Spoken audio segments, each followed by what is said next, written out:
Hey, what's up, everybody? Joe Moore back with Psychedelics Today. Today on the show, Kyle Buller interviews Richard Grossman. Richard is a long-term ayahuasca practitioner, and he actually is a licensed acupuncturist too, has a really interesting background. Richard, I forget how we bumped into him, but he helped contribute to navigating psychedelics with a masterclass on ayahuasca and safety, and it was a really educational thing for me. And I advise, if you are so inclined to check out Navigating Psychedelics, I think you'll really like that class. So check that out. Maybe check out his website, Heart Feather, I believe. In this interview, Kyle and Richard go all over the map. They talk about acupuncture, types of experiences that can happen in ayahuasca, all sorts of interesting stuff. And yeah, like where is the value? Like, how do you find value? Even get into some mystical poetry stuff, and I think you'll like it. It's a different episode, but I think it's a great episode. Had the chance to listen to it a little earlier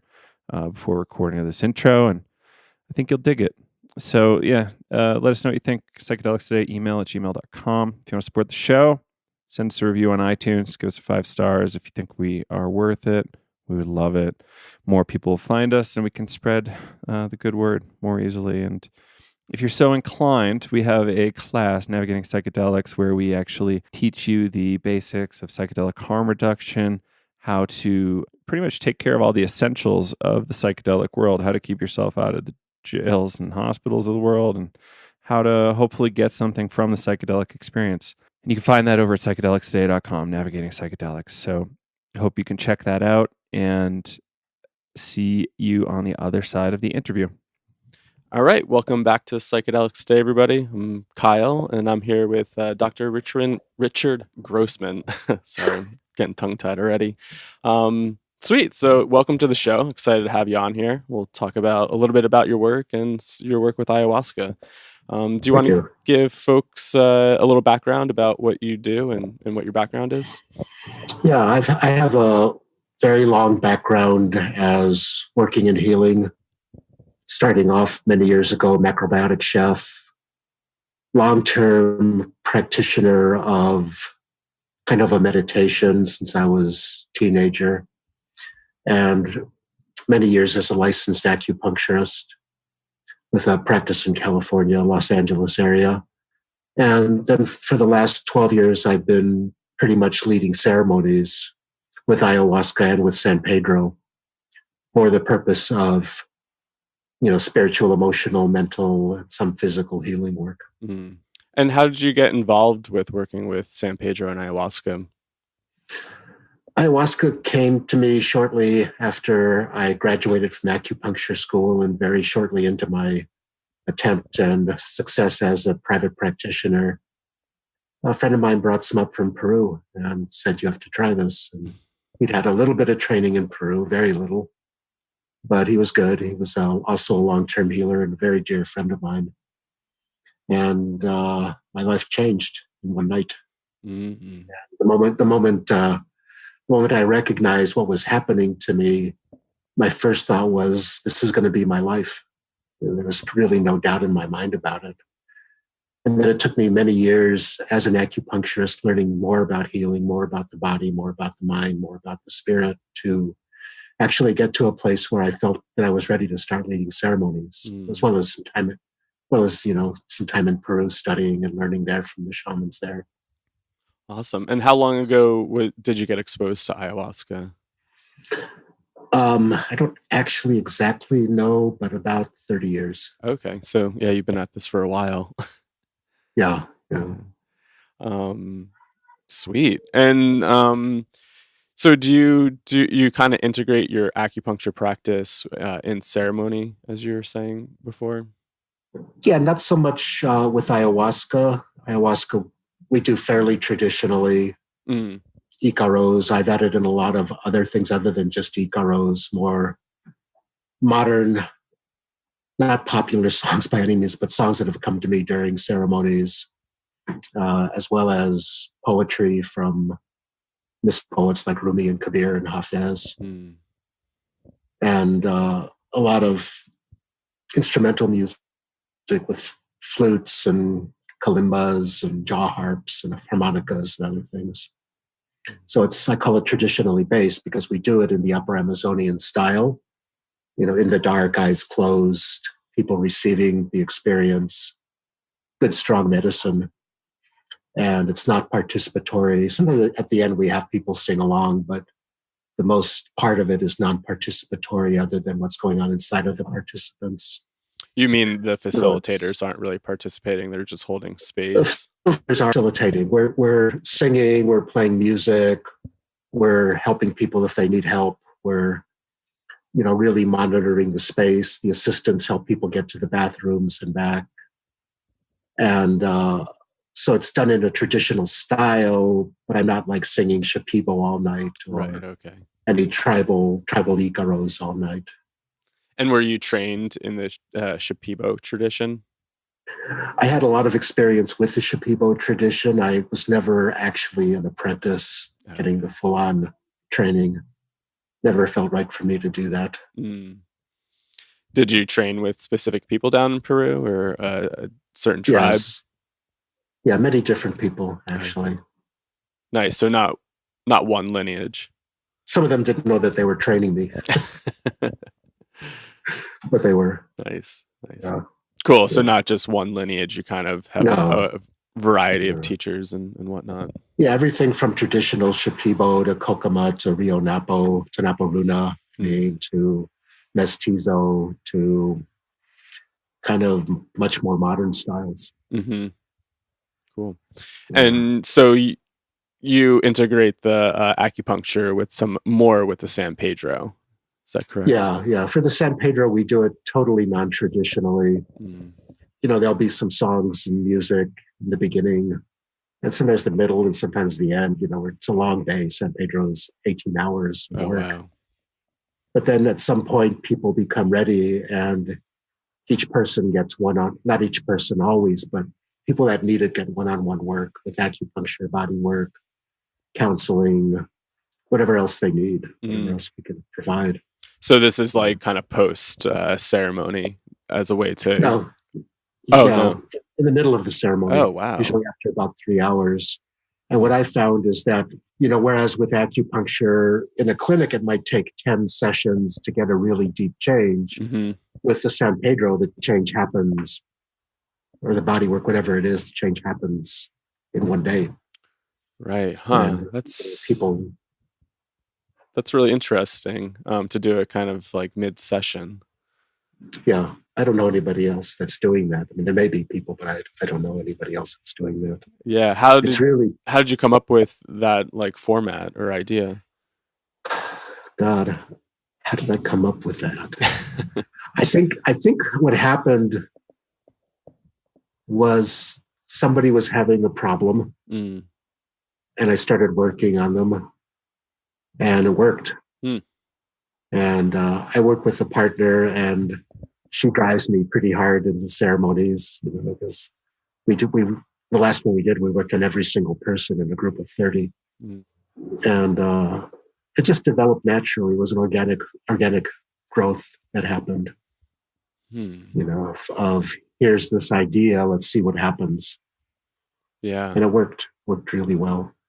And usually during the process of the treating individual people, I like the group to stay together and to sit, and we play recorded music during that time period. And people meditate and kind of participate in the experience of the healing indirectly, not actively, but just sitting in their own space, holding the space, so to speak. And sometimes people want to leave and go take a walk, and that's quite okay, especially if we're in a beautiful place. Yeah. But we regroup several times during the day for music, for talk. Usually towards the end, there's poetry. Nice. I found mystical poetry to be an amazing aid in ceremony work. Amazing aid. And what do you mean by mystical poetry? People like in the kind of guise of Rumi and Kabir and Hafez, more. I really like the Sufi poetry in ceremony, because when you listen to the Sufi poetry, it's like, here's people who have had, if not an entheogenic experience, they've had very similar experiences. And so there's a real beauty in hearing that depth of wisdom that's thousand years old in a psychedelic experience during that. Yeah. And usually there's music accompanying the poetry, and it's beautiful. It's really beautiful. Yeah, that sounds and beautiful. very, very, very profoundly affecting people as well. Very, I've had the entire room crying after a poem. Crying joyful tears, crying tears of relief sometimes, because there's the whole experience that's happening, which for most people doesn't have a real context to it. Like, here's this energy, here's this feeling, here's this emotion, here's this internal turmoil going on, here's this guilt, here's this shame, here's this joy, here's this bliss. All of it happens for somebody or somebody else during ceremony. But then to hear the words when it's the right time is very, very powerful, very beautiful. So it's helping to kind of put some context to the experience, you find? And take it deeper. Okay. And take it deeper. And I probably have 200 or 300 poems I choose from, of which there's, of course, 20 that are my favorites. What are some of your favorites? Oh, man. Kabir. See, I do ceremonies with all kinds of different people, different countries, different religions, different belief systems. And I find one of the best ones for that is Kabir. And I can't exactly quote it, but it's something to the effect of, "Are you looking for me? I'm in the seat next to you. My shoulder is up against yours. You will not find me in churches, temples. You will not find me in mosques. You will not find me in pilgrimages to sacred places. You will not find me in doing kirtans or chanting. You won't find me in winding your leg around your own neck or eating nothing but vegetables." This is a paraphrase, mind you. Yeah. "Nor eating nothing but vegetables. When you really look for me, you will find me instantly.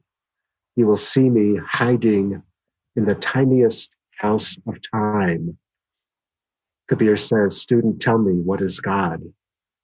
He is the breath inside the breath within the breath." And, it's like, here it is.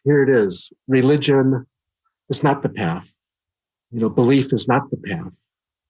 Ideas is not the path. Chanting is not the path. Where is the path? The path is within the heart. So people, when they hear that, automatically like, what's the breath inside of the breath? And there it is. There is that place inside that is the direct connection to God. And it's beautiful on medicine to have that experience. And there's many, many others. I mean, I could read poetry for hours. Yeah, well, thanks for sharing that. That is a really beautiful poem, even though, it might not be word to word. There's a Rumi one that I really love. It goes, I have this one memorized. "Oh, incomparable giver of life, cut reason loose at last. Let it wander gray-eyed from vanity to vanity. Shatter open my skull. Pour in the wine of madness. Let me be mad, mad as you, mad with you, mad with us. Beyond the sanity of fools lies a burning desert where your sun is whirling in every atom. Beloved, drag me there. Let me roast in your perfection." It's like, here you are, like, I'm going through a relationship breakup, or I'm going through, somebody died, or I'm going through, I don't know what I'm doing in my life, and shatter open my skull, pour in the wine of madness. Let me be mad. Let me go into that place of the incomparable giver of life's sun whirling in every atom, into that experience. And, it's like, deep, instant connection with something that is outside of the realm of what most people ever consider. Process of surrendering to the power inside of us that the medicine only opens us up to. Mm-hmm. Medicine is not the power. The medicine is the key in the door. Right. It's the vehicle. And the purpose, it's the vehicle. It's, I look at it as the key in the door, and then the door is open. You can walk through the door into that place of experience, going from here to the heart, from the head to the heart, from ideas and thoughts into the experience of life itself within the human body. It's very beautiful. Yeah, that is. Something that most people, don't contextualize in the context of a psychedelic experience. Because I hear it all the time. Well, I have visions. I want visions. I want visions. I want visions. To me, the visions are a distraction quite often. Right. What's the real thing is the source of life, is the source of love, the source of joy, the source of peace, the source of bliss, the source of truth that's within. Mm-hmm. And if a person can experience that for an instant, their life changes because it's undeniable. Yeah. Why do you think people seek out those visions, or do you think it's just kind of because that's how we talk about it, or Facebook? I think because it's like there's a wow factor, and there's all of the great psychedelic artists who paint amazing visions of, whatever it is, extraterrestrial beings, jungle animals, you've seen them, everybody's seen them. And it's like, well, why aren't I having visions like that? Why don't I see gods and goddesses in the sky? Yeah. Because that's all just the aspect of the human mind. Right. We're tuning into the visionary aspect of the mind, which is vast, but does one's life change from seeing a flying saucer inside? Right. And I wonder too, is it the vision, or is it the emotion and feeling that you feel and then the vision comes? Because for me, I know it starts with the feeling and the emotion and the experience. And then maybe I'll attach that to some sort of vision or something like that. But for me, it really starts with the feeling and the emotion. Yeah, for me, it's just keep going. Yep. The visionary state could be likened to an astral plane. And everybody wants to leave their body and go into the astral, but is that the purpose? Is that really the point? Or is the point too, as has been said many times by very many people, to really know what's inside of you, to really know who you are, to really, because whatever the visionary state is, it's going to be there, it's going to be gone. Yep. It's temporary. But when you connect to the love inside, when you connect to the truth inside, this doesn't go away, because that's what's really there. That's what's real. And so, the psychedelic experience is not about, for me, in my work, people can have their own experience, their own way of doing it, of course. But for me, in my work, it's about going beyond the visionary state into, what Kabir also said, look at the lotus spinning at the heart of the universe.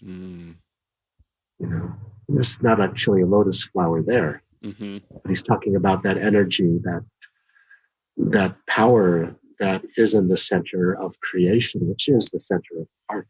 It's all about the internal experience. I agree with you. Yeah, it's interesting. I don't know if Joe talked to you last time, but we both have a background in breath work, and I actually I'm in Vermont right now, and I just finished up a retreat. But yeah, people typically come and they expect some sort of vision, and then if that didn't happen, they're like, well, nothing happened. But people are often having like really powerful somatic experiences or some sort of catharsis, but since there's like no vision there, people just kind of assume nothing happened. And, it's like, well, what was happening on the inside? Did you feel anything? Were there any emotions there? I mean, that experience is, I think, the most important, not just, this vision that we see. Yeah, I've lost count of how many times people have said to me that I didn't have any experience, didn't see any visions. And then 2 or 3 weeks later, I get a letter from them. Wow, my life has completely changed. Yeah, there's a lot of things that are like happening on those subtle levels that, it doesn't feel like anything's happening, but something is happening on those subtle levels. Yes. Yeah. Yeah. It's like there's I kind of look at it as the difference between the psychonaut experience of seeking the vision, seeking the out of body, seeking the astral, seeking the wow factor as one aspect of working with entheogens and psychedelics. The healing process is something quite different, because it is one of the things that I often sing in ayahuasca ceremonies is the Heart Sutra of Buddha, which is, it ends with gate gate paragate paragate bodhisattva, beyond the beyond, go beyond the beyond, beyond the beyond, beyond the beyond, hail to the one who goes there.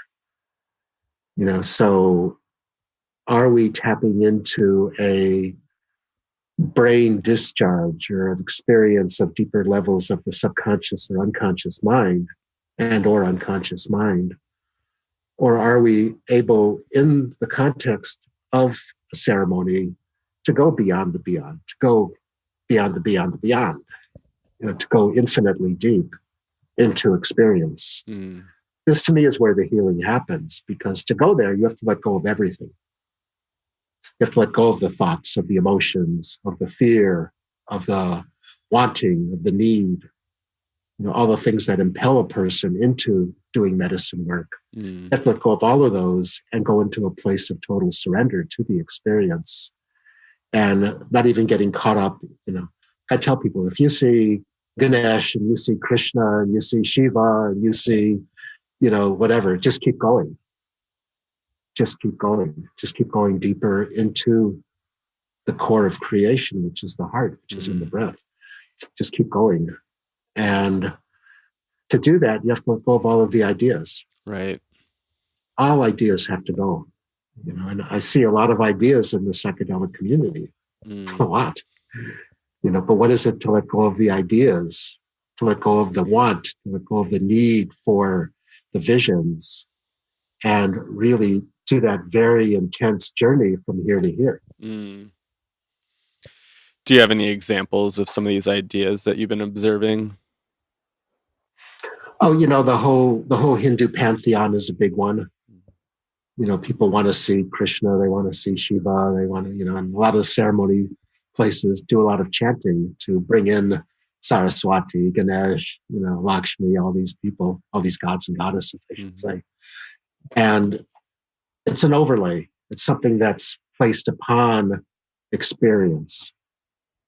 And if you see it, it's cool, but just keep going. Just keep going.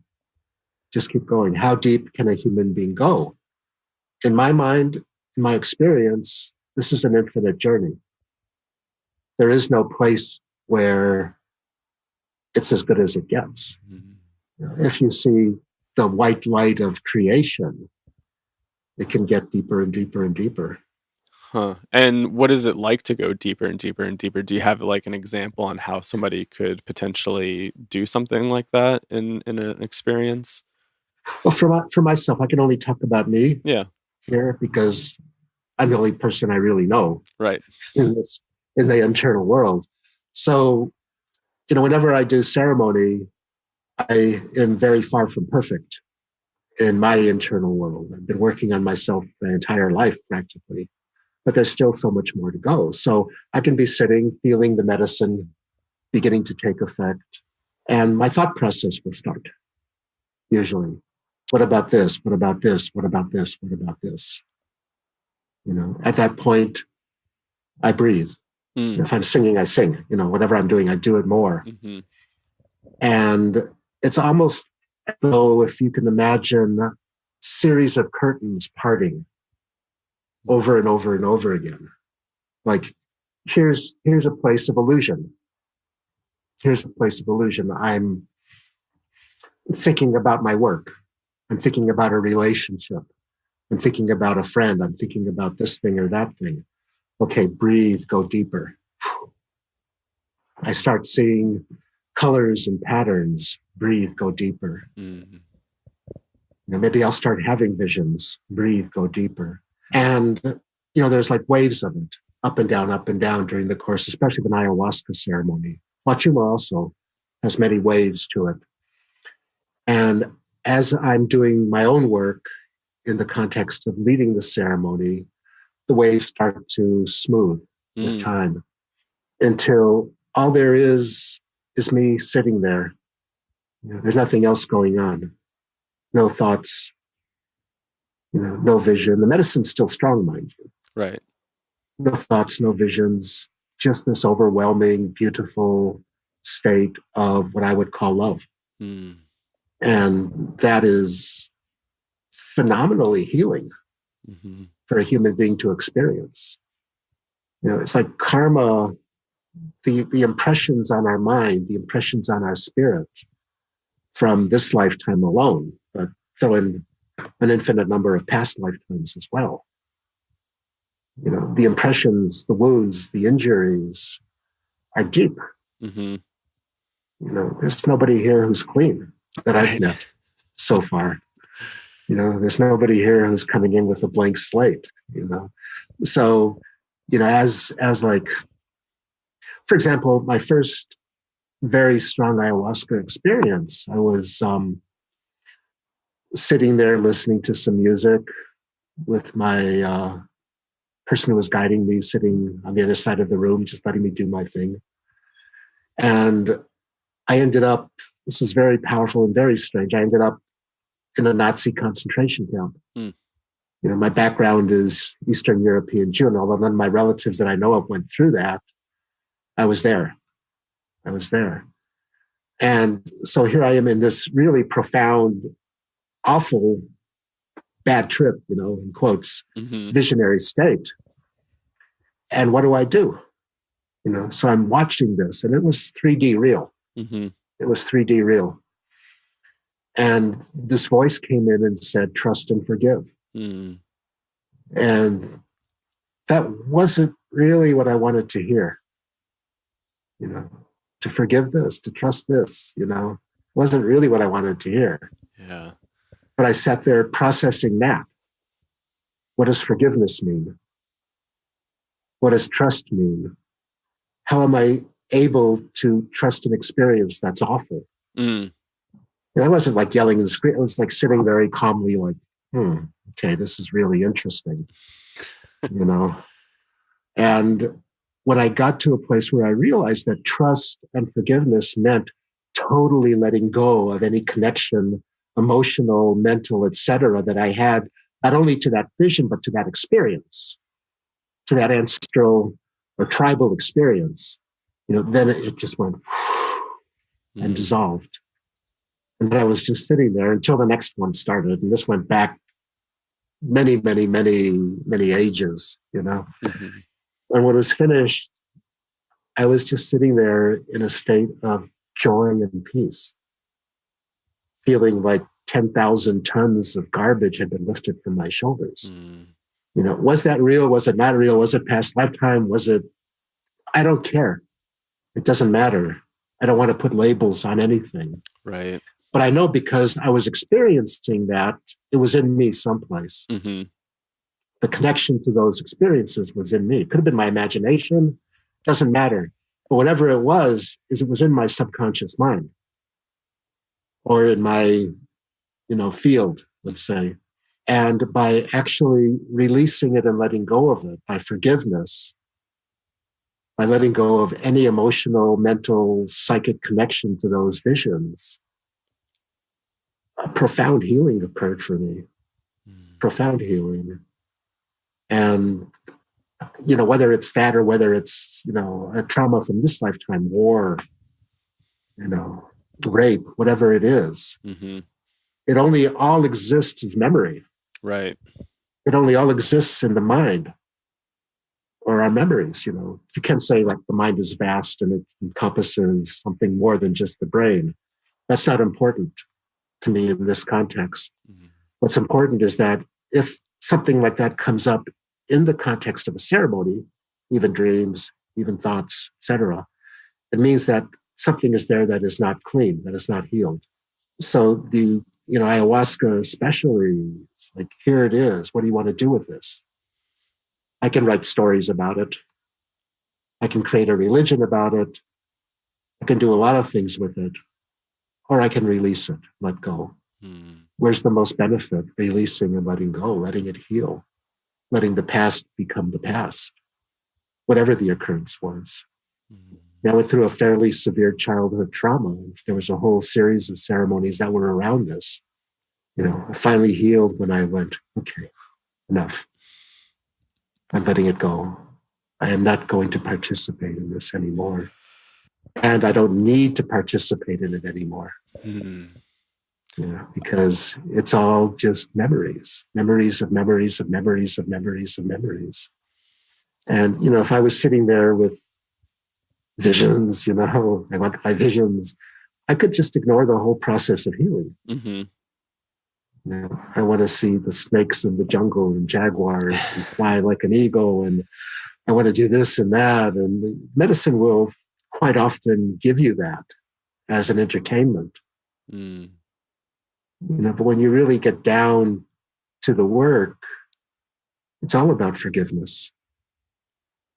It's all about releasing, because I don't care, I don't care so much what experience a person has in ceremony. I do, obviously. I mean, Right. I'm not going to, I take really good care of people, you know, but I don't really care what their experience is in ceremony. I care how they are 2 or 3 weeks or 2 or 3 months or 2 or 3 years later. Right. What are you doing with it? And how are you working how's your with life? that? How's their life changed? How's their life changed? And it's a path. It's a process that can take many, many, many ceremonies. Yeah.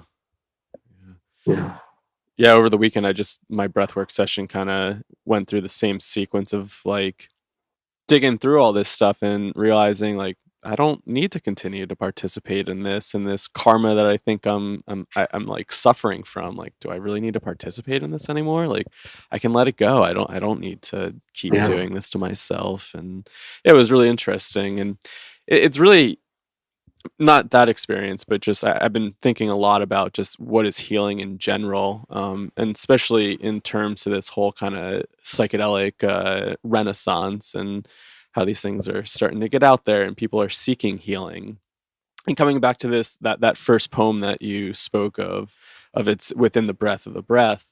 I was just wrapping up a conversation with our breathwork teacher, Lenny, and he was talking about some of the negative effects of ayahuasca tourism, and just how it's like could be destroying some of the land down there, and some of those negative impacts, and that people are just seeking they're seeking spirituality in an external factor, and sometimes really not looking within and really feeling within. We kind of put it out there. We go to these special places to think that we're going to find who we are. And, sometimes that happens, but do we necessarily need to all the time? Well, let me just say that I would vastly prefer to see 100 hectares bought up for an ayahuasca retreat than mined for gold or drilled for oil. Yeah, that's true. That's a good point. It's the ultimate fate, or, logged for patio furniture. It's the ultimate fate of the Amazon. So I look at this thing that people, snidely call ayahuasca tourism as being a fairly good thing, as long as it's being done with integrity and cleanliness. Because to grow ayahuasca, you need a jungle. Right. To grow chacruna, you need the jungle. To have a ceremony retreat place in the jungle, you need the jungle to be there. And so I think it's leading to, going back to Dennis McKenna's idea that ayahuasca is the ambassador from the natural world trying to save itself by awakening us to the miracle of what nature actually is, and to value the jungle, not as a resource to be raped. So, of course, if somebody's going and just chopping down ayahuasca indiscriminately, it's a really bad thing. If somebody's harvesting ayahuasca, planting new ayahuasca, I think that's a good thing in the long run. I think it's a really good thing. Yeah, and this is interesting because we did talk to Dennis about this as well, and I think there is kind of like that narrative out there that a lot of this ayahuasca tourism has been having negative effects, but also the positives, as you're pointing out. People are going down there; they're kind of keeping these traditions alive, and replanting ayahuasca, Yeah. and even that idea of ayahuasca wants to escape the jungle, and it's growing in different parts of the world now, like Hawaii and, Yes. and whatnot. So Yeah. Ayahuasca's a really good tourist. She wants to explore. Yeah, I think in the long run it's going to be a good thing. As long as integrity is there. I mean, I'm much more concerned about women going down there and getting abused by shamans than I am about the jungle being destroyed by ayahuasca tourism. I think ayahuasca tourism is going to save the jungle, or at least help to save it. Yeah. But I guess just that idea of like going to seek, when really sometimes those experiences are within, like necessarily, maybe we don't have to go all over the world and go to every little place to try and find healing. No, definitely. I mean, that's part of that poem is you're not going to find it in pilgrimages. But at the same time, I mean, the value that I got out of being in the jungle is immense. It was changed my life. So that's something that I think needs to be appreciated as well. Yeah. There's nothing wrong. I mean, we could talk about carbon footprint of a jet airplane, but jet airplanes are going to fly anyway. And the ayahuasca, people going out to the jungle for ayahuasca is a tiny fraction. Jet travel. So, and if somebody goes down to the jungle to, experience ayahuasca and they have their heart opened up, they have deeper appreciation for nature, they decide to maybe even try to help do something about that. That's ayahuasca's work, as an ambassador from the plant kingdom to help save, these monkeys that have gotten out of control from destroying the entire world. Yeah. So I think it's a good thing. Yeah. And I guess I wasn't specifically targeting ayahuasca in general for that example. It was just an example he used, but just the idea of constantly seeking.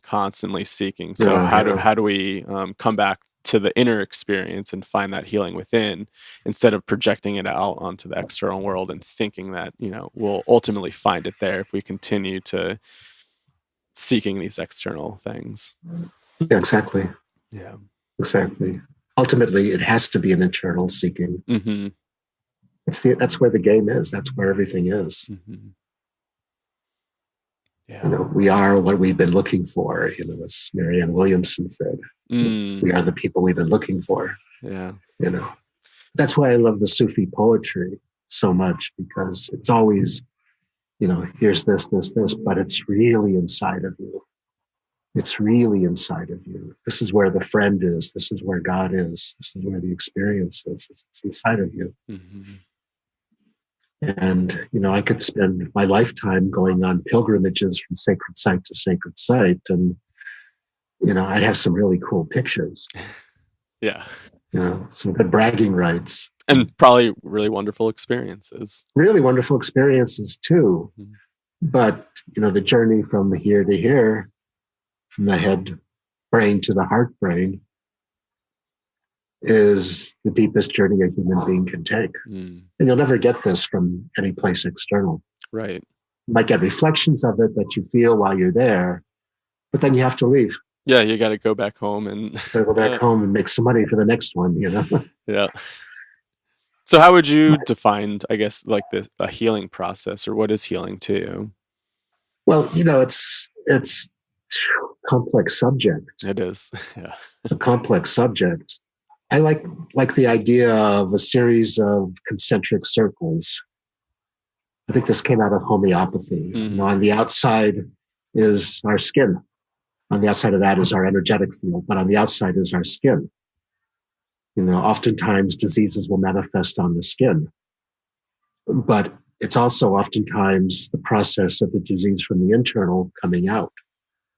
And, then we get into, this is so complex, the internal organs, the food we eat, the thoughts we have, going deeper and deeper into what is our connection with our soul? What is our connection with self? So, obviously, if somebody has a skin disease, you're going to get the right plants or the right medicine to treat the skin disease. Mhm. That's one level of healing. If somebody has an ulcer, you want to treat the ulcer. If somebody has cancer, you want to treat the cancer if you can. Whatever it is, you're working physical first. And then comes, what's the cause? Is the cause diet? Is the cause emotions? Is the cause thoughts? Is the cause heredity? For me, that's the second stage, is working on more of the thoughts, the emotions, the ideas, and then going down into the core of it, which is the connection of self with self. That's where the deepest healing occurs. And somebody can have a beautiful, strong connection of their self with their self and still die from a disease. Right. That's not what it's about. It's not about living forever. It's about living in the moment. So multi-layered. I mean, I can say there's the whole acupuncture world, there's herbs, all of these things help in the healing process. But ultimately, it's self with self. It's that connection, that depth. Can we put this on pause for a second? Yeah. Somebody's really trying to reach me here. I'm going to see who it is. Back.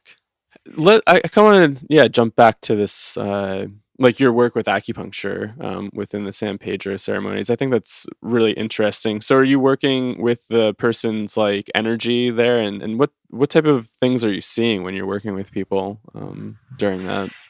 What I see with my eyes is the person gets very relaxed. Mm. And sometimes somebody who can't relax and surrender to the experience, I'll just stick needles in them so they can't move anymore. Mm-hmm. Somebody who's like pacing or, really like having conversations with themselves a lot. I'll just stop it, with the acupuncture. But what I really see with my eyes is somebody gets very relaxed, very centered, accepts the experience they're having. Energetically, I work in a system that I find what's weak and strengthen what's weak, or bring into balance what's out of balance. Mm. And so afterwards, somebody, God, I've seen so many amazing things. Illness is healed, Yeah. Women who were infertile becoming fertile after a ceremony. Things like that are really powerful to see. And it's bringing the person back into an energetic balance, Mm-hmm. which we should all be in anyway, but we're not. Right.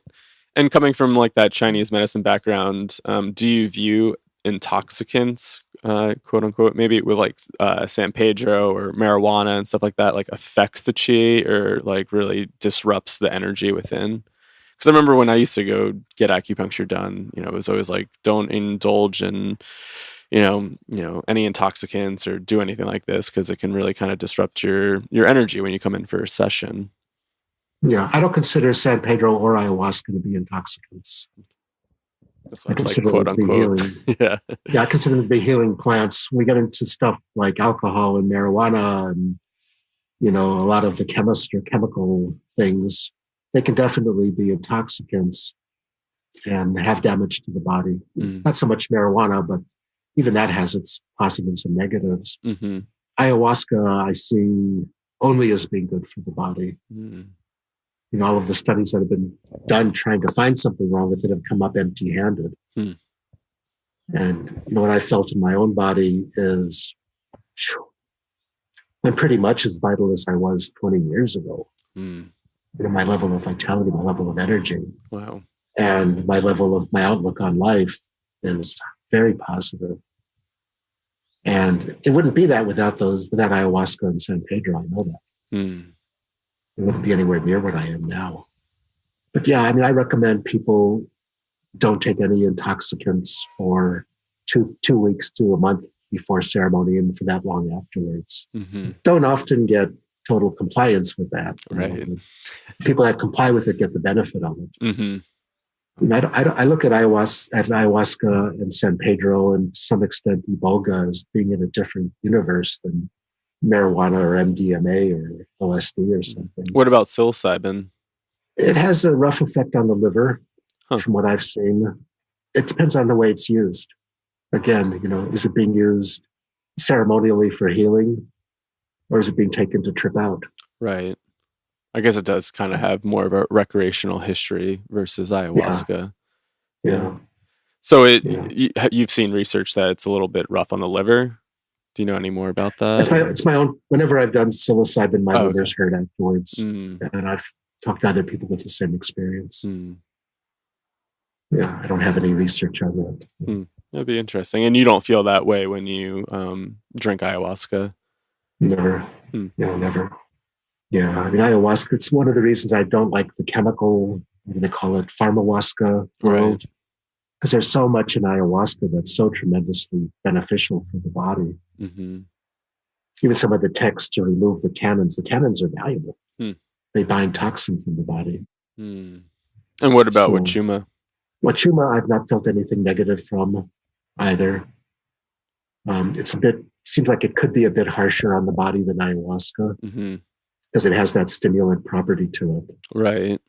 But putting it into balance, the benefit far outweighs the negativities, any negative that might be there. Do you have to worry about any like heart conditions when working with San Pedro? Yeah. It's a stimulant. It's got that methadone ring inside of it, amphetamine ring, I mean, inside of it. So I'm very careful with people that I work with as far as screening them beforehand for safety. And if I don't think it's going to be safe, we do something else. And do you usually combine, like when you do ceremonies, do ayahuasca and then maybe do Wachuma afterwards? Yeah. Awesome. Yeah, that's my preference. Powerful. Yeah, I heard that the Wachuma is like really grounding after an ayahuasca ceremony. Yeah, it's really beautiful. Really beautiful. Even just to sit on the earth, to feel the earth and to see nature. To me, like ayahuasca, I always recommend eyes closed. San Pedro, eyes closed, but eyes open too, if you're in a beautiful place. And is that one that you do at night, or would you do it during the day? I do it during the day. I know some people prefer it at night, but to me, it's so beautiful during the day. Yeah. And beauty itself is a healing process. Beauty heals. And certainly there's no point in trying to avoid beauty if it's there. Beauty inside, beauty outside. When the beauty on the inside and the beauty on the outside meet, then you're talking, and you're really, really going someplace amazing. Yeah. Is there anything that you're excited about in the psychedelic world? I'm excited about the research that's happening now. Basically saying what we've known for years. Right. That this is good for you. This stuff is healing. It's not a bad thing to take these substances, these plants. That it's a good thing when it's done correctly. Is what I would add to that. I would hate to see somebody go onto eBay and buy an ayahuasca kit and drink it at home by themselves. I think that's a recipe for serious trouble. But I love the ceremonial structure. I love how that works. I love the community coming together to heal. I think it's such an important thing. And then when the community comes together to heal, the community becomes really large. Like somebody told me that any given weekend in California, there's hundreds of ayahuasca ceremonies going on now. I can imagine. It's a big community that's forming. We may not all be sitting in the same circle or even the same tradition, but we're all going ideally to a place of more love, more peace, more joy, more healing. And I can wax very philosophical about this, but when you get into the idea of 1 + 1 = more than 2, what are we creating in doing this? And my idea in this work especially is like if you have, and I know this is not accurate, I'm taking artistic liberty here, okay? You have a flock of geese flying someplace. The goose in the front is leading, and the geese behind him are basically looking at the ass of the goose in front of them. I know this is not accurate, but for the purposes of this conversation. So the goose in front of the flock of humans has been going in the wrong direction. been going into conflict, going into prejudice, going into racism, going into anger and hatred and war and ecological devastation and lack of respect for nature, lack of respect for each other. What if all of these ceremonies are taking the goose in the front and changing who that is? The geese in the back are still looking at the ass in front of them. Right. But maybe the flock is starting to shift direction into something more in harmony. That's what I think. That's what my personal fantasy of this work is that we are changing something fundamental in the group unconsciousness, the group consciousness of humanity, step by step, slowly. If there's 400 ceremonies on a weekend in Los Angeles, how many are there in the world right now? I mean, it's amazing. People telling me that it's happening in different parts, and I'm like, interesting. Yeah. People are coming out of the woodwork, and I'm like, I had no idea that like ceremonies were happening here. Every place. Yeah.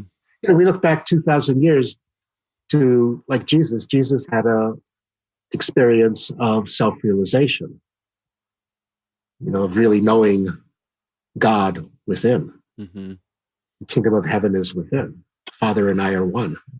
People turn that into a really strange religion. But if you look back on it, he had some kind of, not necessarily plant-based maybe, but he had an experience of the divine within himself and the power that had to change the world, with mistakes made on the way, obviously, by his followers.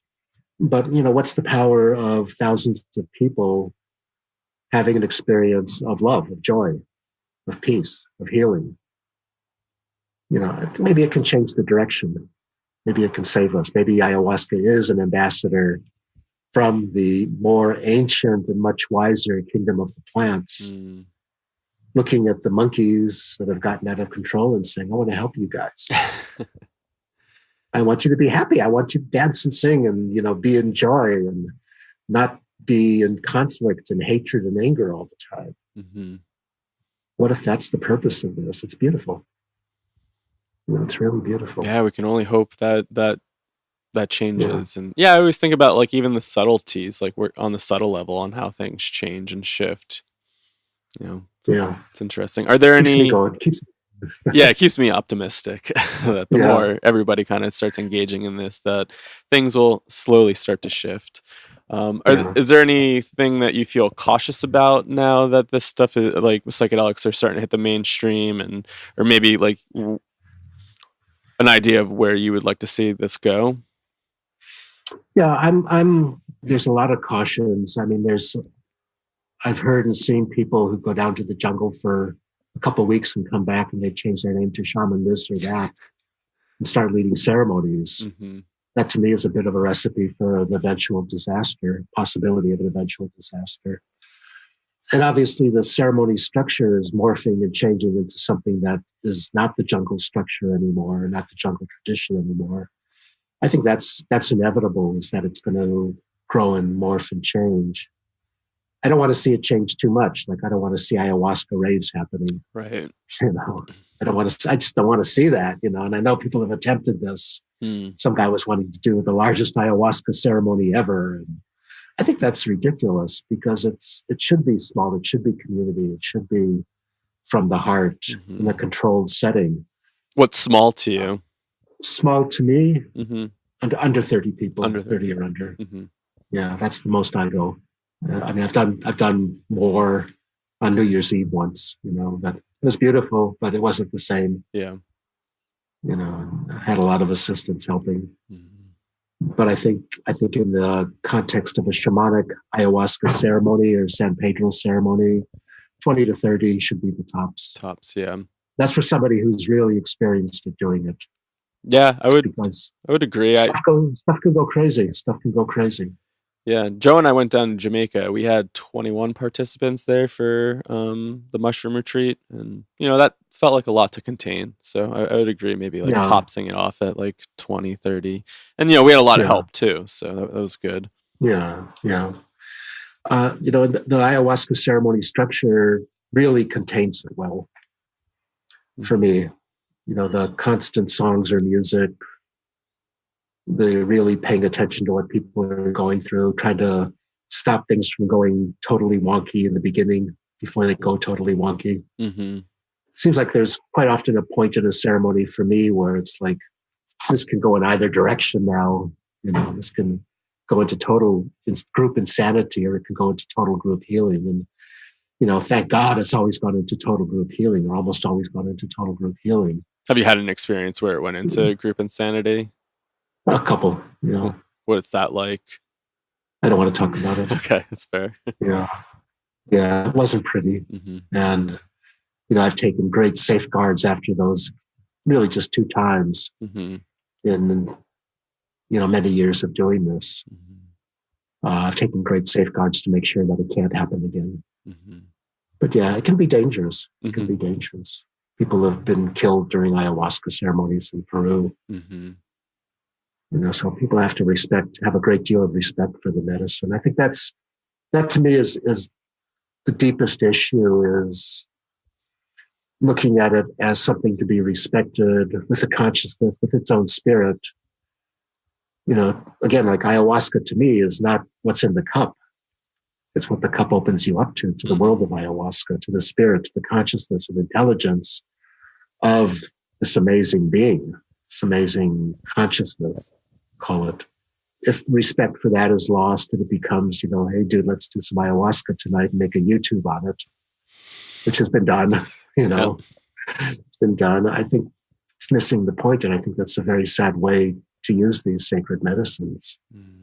So respect, I think at least holding close to the tradition for a few generations is important. Mm-hmm. For me, it's really important. Plus, I love that tradition. I love the way the ceremony works. It's nothing better. There's always a point during the ceremony where I'm sitting there and I think to myself, this is the most beautiful, perfect place to be in the entire universe. I wouldn't want to be anywhere else. It's that beautiful, that delicious. Not talking about the taste, obviously. Right. The experience. The experience is that delicious. And, of course, this is standing on thousands of years of use. I asked, a friend of mine asked a Shipibo healer once, what do you guys do when we're not here, when the gringos aren't here making things crazy? They said, we drink. We sit in the middle of the maloca, put our heads together and sing. Chant. No drama. Drama's not necessary. Our culture wants the drama. And dude, I threw up all night. It was great, but that's not the point. The point always for me is what's going on here. Can we create beauty? Does the music create beauty? Do the songs create beauty? Does the silence create beauty? That's a good ceremony. That's a good ceremony. And one of the things about the traditional Amazonian world that I dislike is the whole, this is being done to you by a black magician, by a brujo, by a sorcerer, and you have to take this off of you and send it back to them. And there's this whole cosmic war going on for some of the people down there. And I think that's something that we need to outgrow. Externalizing the blame. That's an interesting topic, and I would probably love to talk to you another time about that, because it's Sure. But that's interesting. Do you still see a lot of that happening down there? I stopped going to the jungle 7 years ago now. Okay. And I stopped going because I was getting really tired of that. Yeah. And it just seemed like this isn't the point. Right. And the point is beauty and love. The point is getting through all of the shit that's there. Cleansing, limpia. Limpia, cleanse the heart, cleanse the mind, cleanse the body. Why? Because it's fun. It's fun to be in a healed place. Much more fun than being in drama, much more fun than being in, illness, much more fun than being in sadness or depression or anger. This life is meant to be enjoyed. Definitely. It's And magical. Even more so, life itself is meant to be enjoyed. Yes. The life in our heart is meant to be enjoyed. Mm-hmm. If we're not doing that, it doesn't matter what the visions are. It doesn't matter how much ayahuasca you drank last week. It doesn't matter how long you purged. None of it matters. Mm-hmm. If you're not enjoying the experience of life within yourself. Breathwork, meditation, whatever it is, whatever the pathway there is. It all works synergistically to me. Mm-hmm.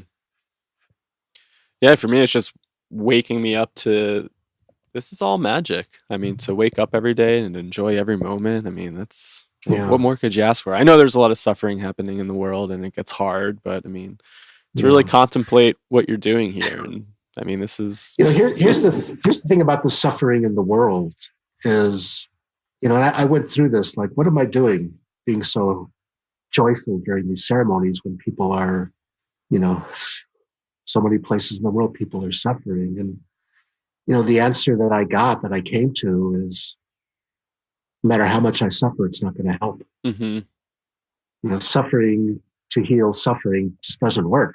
Right. But if more and more people are experiencing joy, respect, love, consciousness, conscience, more people are naturally experiencing that. There's a lot of inertia, but maybe it's opening up a pathway to the end of suffering, the end of needless suffering at some point. Because, one of my dreams, I'd love to do this, is to work with world leaders. Here you go. This is the way it could be. This is the way your nation could be. It doesn't have to be horrible. Right. The horrible stuff was created by humans. We've created hell on this planet, and we can create heaven on this planet. Yeah. Maybe not with angels and harps and shit. I hope not. But with respect and with love and with looking at each other and recognizing the divine within human being. Do you think there's a guilt of being happy and feeling pleasure for normal people? It seems like culture just seems to dwell on the suffering and this and that instead of maybe feeling. It's like, I don't know, sometimes when I'm in those ecstatic states, like some of that guilt feel comes up. I'm like, I wonder if that's a pretty cultural conditioning thing. This is a story from the wisest person I've ever met. Somebody asked him what the worst sin is. What the worst thing a human being can possibly do is. And they were, of course, expecting to get told that it was everything they'd done in their life. And this teacher said, feeling guilty is the worst sin. Because guilt can't fly and God wants you to fly. Right. Not literally fly, but fly inside. God wants us to be in joy. God's nature is joy. I'm not talking about some dude up in heaven with strings and shit. Right. Excuse me for using that word. Oh, no worries. But strings and stuff. Yeah. Not talking about any kind of anthropomorphic, anthropogenic God, but the ultimate experience that a human being can have is perfect. In Vedic tradition, it's called Satchitananda, pure truth, pure consciousness, pure bliss.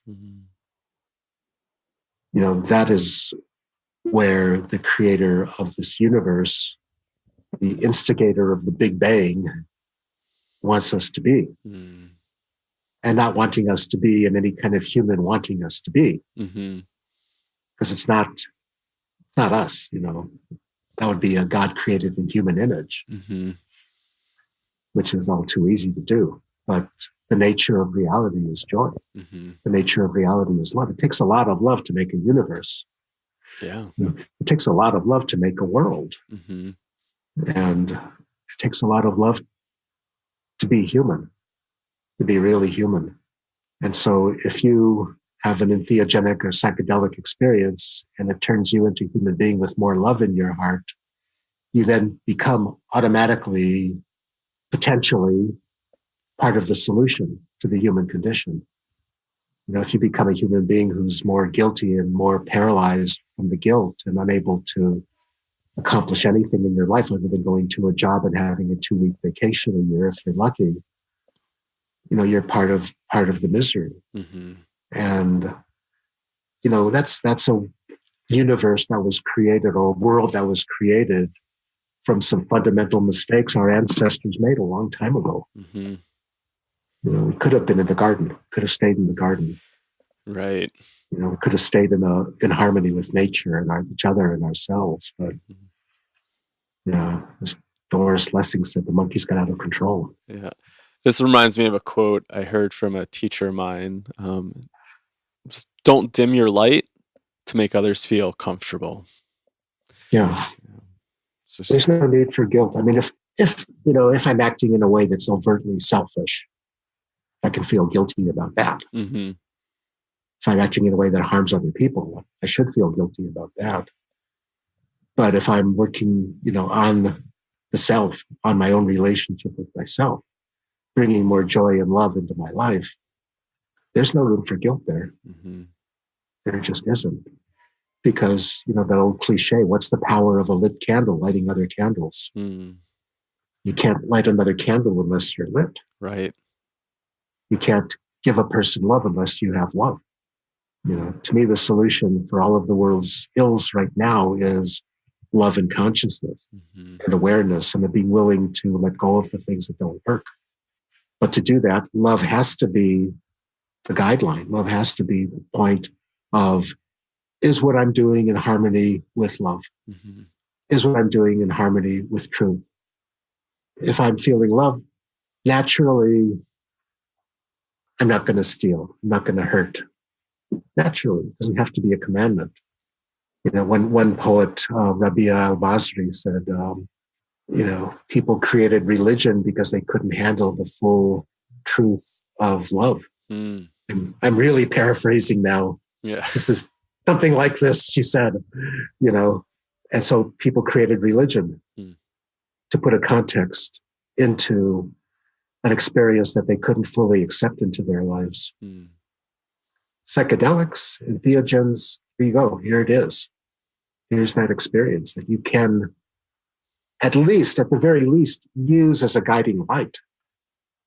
If I'm in the full-on experience of deep magic and beauty of the world of ayahuasca, I can't stay there. Mm-hmm. I don't want to stay there. I do actually, but I can't without abusing the medicine. Right. But if I have that, it becomes to me like, is what I'm doing in my life in harmony with love or not? And after doing this work, I can't get away with much. Mm. Stray thought comes in. It's like, nope. Yeah. Don't go there. I get pissed off at Trump. Nope. Don't go there. I go there. Yeah. But I'm trying to go there with consciousness. Yeah. Awesome. Well, I think we're over an hour, so Cool. Start wrapping up. Any last, bits of advice or anything that you want to say, or do you have any events? Where can people find you? I have a website, heartfeather.com, that tells a lot about what I do, where I am, sometimes where I am. I have a Facebook page. People can find me on Facebook. Richard Grossman, something, I don't know, but if you put Richard Grossman in, you'll find me. And very easy to reach in any way. As far as last bits of words of wisdom is, don't stop. I like it. Just keep going. Mm-hmm. Just keep going. On an infinite journey, every step is the first step. Mm. So don't stop. That's beautiful. Yeah. Thanks so much. And thanks for your time. It was really great chatting with you, and love to have you back Awesome. on. Love to. All right. Take care. Thank you. Take care. Bye-bye. So there you have it.